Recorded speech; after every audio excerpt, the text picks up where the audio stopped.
అనంతపురం నగరంలో ఇంటికి తాళం వేసి వెళితే వచ్చేలోపు అది మా ఇల్లే అంటారేమోనన్న భయం నెలకొందని మాజీ మంత్రి సింగనమల వైసీపీ నేత శైలజానాథ్ విమర్శలు చేశారు. జిల్లా పార్టీ కార్యాలయంలో ఆయన మీడియాతో మాట్లాడుతూ ముఖ్యమంత్రి చంద్రబాబు, మంత్రి నారా లోకేష్ దావోస్ పర్యటనకు వెళ్లి ఏం సాధించారో ప్రజలకు ఒక శ్వేతపత్రం విడుదల చేయాలని డిమాండ్ చేశారు. చంద్రబాబు ఏకంగా 20 లక్షల కోట్ల ఉద్యోగాలు తెచ్చామని చెప్తున్నారంటే ఆయన మానసిక పరిస్థితి మీద అనుమానాలు నెలకొంటున్నాయన్నారు. గడ్డకట్టే చలిలో కూడా స్వెట్టర్ లేకుండా తిరుగుతున్నారంటూ వారి అనుకూల మీడియాలో ప్రచారం చేసుకోవడం తప్ప అక్కడికి వెళ్ళి సాధించింది ఏమీ లేదన్నారు. అసలు ఏపీకి రెడ్ బుక్ అనే పేరుతో ఒక బ్యాడ్ నేమ్ తీసుకొచ్చారని చేశారు. ఏపీకి ఎక్కడా బ్రాండ్ అనేది లేకుండా పోయిందని, రాష్ట్రానికి ఏదైనా మంచి జరిగింది, ఉద్యోగాలు ఉపాధి అవకాశాలు వచ్చాయంటే మరి జగన్మోహన్ రెడ్డి ప్రభుత్వంలోనేనన్నారు. మీరు మీ అనుకూల మీడియాలో జాకీలు పెట్టి లేకపోవడం తప్ప వాస్తవ పరిస్థితులు ఎక్కడ మీరు సాధించింది ఏమీ లేదన్నారు. రాష్ట్రంలో పోలీస్ వ్యవస్థ పూర్తిగా నిర్వీర్యమైందని, అసలు హోంశాఖను ముఖ్యమంత్రి కుమారుడు తన చేతుల్లోకి తీసుకున్నట్లు కనిపిస్తోందన్నారు. అనంతపురం జిల్లాలో పోలీసులు, ఎమ్మెల్యేలు చెప్పినట్టుగా నడుచుకుంటున్నారన్నారు.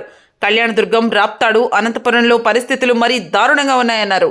ఇక్కడ ఉన్న ఎమ్మెల్యే చేసేవన్నీ చేసి ముఖ్యమంత్రి కుమారుని భజన చేస్తే అంతా సరిపోతుందనుకుంటున్నారని శైలజానాథ్ ఆగ్రహం వ్యక్తం చేశారు. బేతాల కథలాగా చంద్రబాబు నాయుడు గారు దావోస్ పోయి వచ్చారు. పాపం 15 సార్లు ఆయన రాజకీయ జీవితంలో 15 సార్లు స్వెట్టర్ కూడా వేసుకోకుండా, చలిలో అతను వణక్కుండా, స్విట్జర్లాండ్లో ఉండే వాళ్ళే వణుకుతూ ఉంటారు, కానీ ఈయన వణక్కుండా 15 మీటింగులకు పైగా అయిపోగొట్టుకొని వచ్చాడు. ఒకటే మాట చెప్పాలనుకుంటున్నా, మీరు దావోస్ హీరోలు. మీరు బహుశా దానికి కూడా ఒక రికార్డు ఉండి ఎక్కువసార్లు దావోస్కు హాజరైన ఏమి పట్టుకుపోని ముఖ్యమంత్రి ఎవరైనా ఉన్నారంటే మీరే అని, ఒక్క రూపాయి కూడా తీసుకుపోని ముఖ్యమంత్రి ఉన్నారంటే మీరే అని ఒక అవార్డు ఉంటే అది మీకే వచ్చే అవకాశం ఉంది, తీసుకోండి. దావోస్కు మీరు హీరోలుగా పోయి దాదాపు జీరోలుగా మళ్ళీ వచ్చారు. పదుల కొద్దీ కోట్ల రూపాయలని, ప్రజల ధనాన్ని అక్కడ ఖర్చు పెట్టి, ఈ మాట అంటే మీకు కోపం వస్తుందేమో, బహుశా మీరు ఎక్కడెక్కడ ఆ డబ్బులు ఖర్చు పెట్టారో ప్రజలకు తెలియజెప్పాల్సిన అవసరం కూడా ఉంది. అదే మీ సొంత డబ్బులు కాదు, ఆంధ్రప్రదేశ్ రాష్ట్ర ప్రభుత్వానికి ప్రజలకు సంబంధించిన డబ్బులవి. అంతేకాదు అసలే అప్పుల్లో ఉన్న రాష్ట్రం. మరి అప్పు చేసి పప్పు కూడి తినే విధంగా మీరు ఈమానాల్లో తిరుక్కునే కాలాన్ని చూస్తూ ఉన్నాం. మీరు ఆ లెక్కల్ని బయట పెట్టాలా? ఎన్ని మాటలు చెప్తారు మీరు? లాక్హీడ్ వచ్చేస్తుంది, హైబ్రిడ్ క్లౌడ్ మందే, సౌదీ అరాంకో మందే. అసలు నాకు విపరీతమైన గౌరవం ఇచ్చారు, నన్ను చూసి భయపడలేదు. హై స్పీడ్ రైళ్ల కర్మాగారం వచ్చేసింది జపాన్ నుంచి, ఎయిర్ బస్సులు వచ్చేస్తాయి అని చివరికి మీరు ఒప్పించుకొని వచ్చింది హైదరాబాద్ పక్కింట్లో, మీ ఇంటికి పక్కలో ఉన్న గ్రీన్కో వాళ్ళతో మాట్లాడారు. ఇక్కడిక్కడ తిరుగులాడే ఈ దేశానికి, రాష్ట్రానికి సంబంధించిన ఉభయ రాష్ట్రాలకు సంబంధించిన పెట్టుబడిదారులతో కూర్చొని మాట్లాడి వచ్చారు. మీరు 1,00,000 కోట్ల రూపాయలతో పెట్టుబడి పెట్టి 1,00,000 ఉద్యోగాలు కల్పిస్తామని చెప్పినప్పుడే మీరు ఆనవాయితీగానే అబద్ధం చెప్పారు, ప్రజల్ని మోసం చేసే మాట చెప్పారని నమ్ముతా ఉన్నాం, నమ్మాల్సి వస్తూ ఉంది. మీరు తెచ్చిన 1,00,000 కోట్ల పెట్టుబడి విశాఖపట్నంలో రియల్ ఎస్టేట్ తప్ప ఇంకోటి కాదన్న సంగతి జనం గుర్తిస్తూ ఉన్నారు. సత్య దూరమైన ప్రజాద్రోహం చేసే మాటలు వద్దని చెప్తా ఉన్నాం. ట్రంప్తో ఫోటో కోసం చాలా ప్రయత్నించారంట కదా. అసలే ట్రంప్ మిమ్మల్ని చూసి భయపడి మీకు ఫోటో ఇవ్వలేదంట కదా అని చెప్పుకుంటా ఉన్నారు అక్కడికి పోయించిన విలేకరులు కొద్దిమంది. 20 లక్షల కోట్ల ఉద్యోగాలు ఒకసారి అయితే నోరు జారిందనుకోవచ్చు, 2-3 సార్లు పదే 20 లక్షల కోట్ల రూపాయలు, 20 లక్షల కోట్ల ఉద్యోగాలు తెచ్చాయని చెప్పారు. అసలుకి ఆంధ్రప్రదేశ్లో ఉన్న మానవ వనరులు సరిపోక ప్రపంచవ్యాప్తంగా ఉన్న పనిచేసుకునే వాళ్ళు ఆంధ్రప్రదేశ్ రాష్ట్రానికి వస్తున్నారేమో అని అనుమానం కలిగి ఇక్కడి నిరుద్యోగులు భయపడి చేస్తూ ఉన్నారు. పారిశ్రామిక ఉత్పత్తి కానీ, లేక పారిశ్రామిక రంగ నిర్మాణం కానీ జగన్మోహన్ రెడ్డి మీకంటే చాలా శిఖరం అంత ఎత్తు ఉన్నాడన్న సంగతి గుర్తుపెట్టుకోమని కోరుతా ఉన్నాం. మిమ్మల్ని నమ్మే వాళ్ళు లేరు. ఆంధ్రప్రదేశ్ బ్రాండ్ వాల్యూని మీరు రెడ్ బుక్ తో నాశనం చేశారు. కనుక ఇటువంటి ఊరికే జాకీ పెట్టుకొని ఎత్తుకునే కార్యక్రమాలు మానేసి ఈ రాష్ట్రానికి ఏం తెచ్చినావో చెప్పాల్సిన అవసరం ఉంది. ఇప్పటికైనా సరే ఆ కలరింగ్ ఇచ్చుకోవడం మానేసి మేము దావోసుకు హీరోలుగా పోయినాం, జీరోలుగా వచ్చినాం, అసలు మేము జీరోలే హీరోలుగా రాసుకొని పోయినామని ప్రకటించమని కోరుతా ఉన్నాం. ఈ రాష్ట్రంలో శాంతి భద్రతల సమస్య మీరు ఎప్పుడైనా ఆలోచించారా ముఖ్యమంత్రి గారు? లా అండ్ ఆర్డర్ డిపార్ట్మెంట్ మీ కంట్రోల్లోనే ఉంటుంది, ముఖ్యమంత్రి కంట్రోల్లోనే ఉంటుంది. అది మీకు తెలుసు, నాకు తెలుసు, అందరికీ తెలుసు.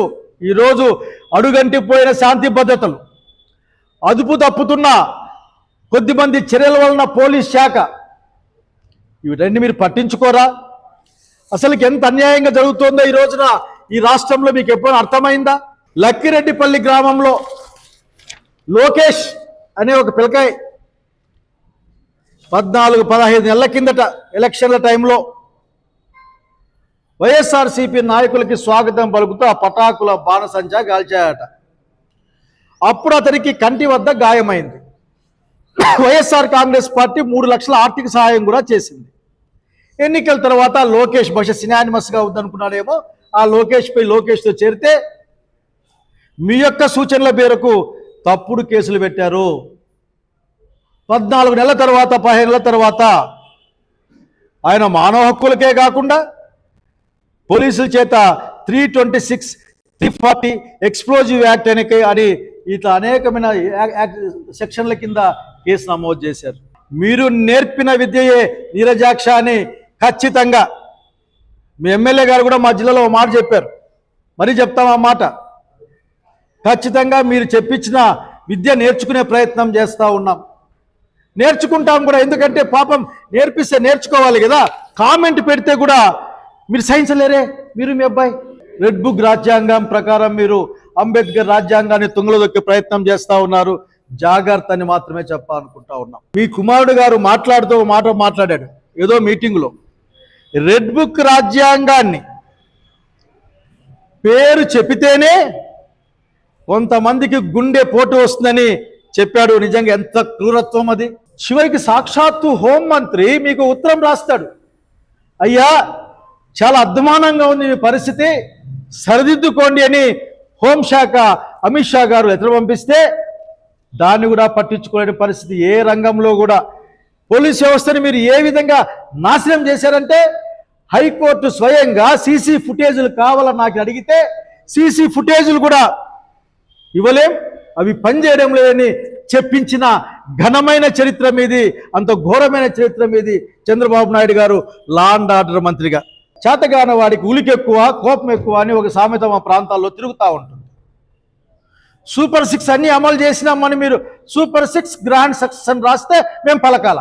2 కాళ్ళు పనిచేయని ఆయన కూడా ఆఖరికి ఒక వికలాంగుడు, ఒక దివ్యాంగుడు వచ్చి నాకు రాలేదయ్యా అని రోడ్డు పడితే కూడా 4 తన్నారు తప్ప పెన్షన్ ఇలే. వైసీపీ పార్టీకి సంబంధించిన వాడు అని పెన్షన్ పీకేశారు. చంద్రబాబు నాయుడు గారు నిజంగా మీకు ఆ మాత్రం నిజాయితీ ధైర్యం ఉంటే రండి, నేను చూపిస్తాను. నాకు ఇప్పుడు డౌట్ వస్తుంది, లా అండ్ ఆర్డర్ డిపార్ట్మెంట్ని మీరు చూస్తూ ఉన్నారా,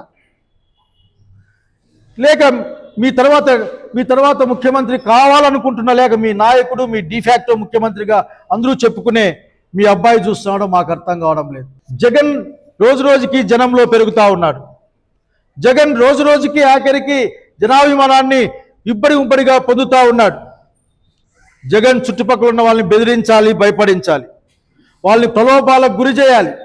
ప్రలోభాలకు గురి కాకపోతే అరెస్ట్ చేసి వాళ్ళందరినీ ఇబ్బంది పెడుతూ తప్పుడు ఆలోచనలతో, తప్పుడు కేసులతో, తప్పుడు పనులు చేసుకుంటూ నడిచే ప్రయత్నాన్ని చేస్తూ ఉన్నారు మీరు. ఇప్పటికే 45 లక్షల ఓట్లు 6 గంటల తర్వాత బూతుల్లోకి వచ్చినాయని, ఆ 45 లక్షల ఓట్లకు లెక్కలేవని, వారంలోనే వీవీప్యాట్లు కాల్ చేసినారని మీ ఎన్నికపైనే జనంలో అభిప్రాయం ఒక విధంగా ఉంది.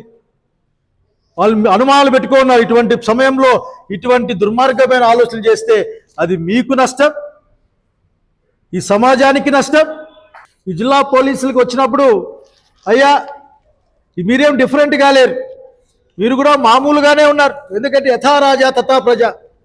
ఆవు చేనులో మేస్తే దూడలు గట్నం వేస్తాయనుకోవడం పొరపాటు. మాకు చట్టం అదేంది పోలీస్ మాన్యువల్ అని మాకు కథలు చెప్తా ఉంటారు. ఈ పదం స్పష్టంగా వాడుతూ ఉన్నా నేను. అయ్యా, మా జిల్లాలో డీజీపీ గారికి అట్లా ఎస్పీ గారికి కూడా సవినయంగా, అయ్యా, కళ్యాణ్ దుర్గం, అనంతపురం, రాప్తాడు నియోజకవర్గాల్లో ఒకసారి మీరు ఎప్పుడైనా కూర్చొని రివ్యూ చేసుకుంటే మీ కళ్ళు బైర్లు గమ్ముతాయి ఏం జరుగుతూ ఉంది అని. ఇంకా కొన్ని నియోజకవర్గాలు అయితే అర్థం కాని పరిస్థితి. అక్కడ ఏం రాజ్యం ఉందా లేదా, పోలీసులు పరిపాలిస్తున్నారా లేదా, ఎవరు ఆఖరికి అసలు ఎమ్మెల్యే ఉన్నాడా లేదా, అదొక అనుమానం. కేవలం మీరు టీడీపీ వాళ్ళు చెప్పినట్లు నడుచుకుంటున్నారని నడుచుకుంటా ఉన్నారు కాబట్టి ఈ మాట మాట్లాడుతూ ఉన్నా నేను. వివిధ ప్రాంతాల్లో పోలీస్ శాఖ ఏ విధంగా మీ కూటమి నాయకుల యొక్క కనుసన్నల్లో నడుస్తూ ఇసుక, మన్ను, కేసులు, భూములు, వాటి ఆక్రమణ, అన్యాయంలో ఉందో నేను చూపిస్తాను. పెళ్లిళ్ళకు కూడా పోవడానికి పాప పెద్దవాడికైతే పెళ్లిళ్ళు కూడా పోయట్లేదు. పెళ్లికి కూడా పోయి అక్షింతలేసి వద్దామంటే నాగిరెడ్డిపల్లి లక్ష్మీ వాళ్ళ కుమార్తెకి కేజీబీవీలో సీటు మేము కట్టించాం. వస్తే ఆయన అంశాడు ఎవరైనా చిన్న అంట, ఆయన శ్రీరాములు, ఆయన ఎవరైనా పన్నూరు స్వామి, ఆయన అయితే స్ట్రైట్గా demand for the bad incidents. ఎల్లనూరులో కొట్టుకున్నారు, ఎల్లనూరులో మమ్మల్ని కొట్టారు. దాంట్లో కొట్టేవాళ్ళు కర్రలు పట్టుకొని కొట్టేవాళ్ళు కొట్టించుకున్న వాళ్ళు గాను, కర్రలతో కొట్టించుకున్న వాళ్ళు నిందితులుగాను పాపం తయారయ్యారు. అక్కడ ఆల్రెడీ కొట్టించుకున్న వాళ్ళ మీద కేసు పెట్టి స్టేషన్లో వేసేసారు. మెజారిటీ 90% అరెస్ట్ అయ్యారు. మిగతాలకు ఇద్దరు దొరకపోయిండొచ్చు కాక. ఇక్కడ ఆయన mandal president, I think he's A1. పక్కన ఉన్నది గౌరవ ఎమ్మెల్యే గారు, పక్కన ఉన్నది గౌరవ సంబంధిత పోలీస్ అధికారులు. పోలీస్ శాఖ వాళ్ళు ఏం చేస్తారో నాకు అర్థం కావడం లేదు. ఇది ఇందులో ఫొటోస్ నాకు ఆశ్చర్యంగా ఉంటుంది. వీళ్ళని చూసి పక్కకన్నా పెట్టుకోరు, ఎంత ధైర్యమో వీళ్ళకి. అంటే చట్టం మమ్మల్ని ఏమీ చేయలేదు, పోలీసులు ఏమీ చేయలేదు, ధైర్యం ఉండకపోతే మరి సేమ్ ఏదో ఒక బహుశా క్యాలెండరో ఏదో ఓపెన్ చేస్తున్నట్లున్నారు. మళ్ళీ సేమ్ ఇక్కడ. ఇంకా చట్టం అంటే భయం ఎట్లుంటుంది? ఏమన్నా చేసినా సరే మా పార్టీలు కాపాడుకుంటాయిలే అనుకుంటారు కదా, మాకు సాక్షాత్తు పోలీస్ వాళ్ళే రక్షణలో ఉంటారు అనుకుంటారు కదా.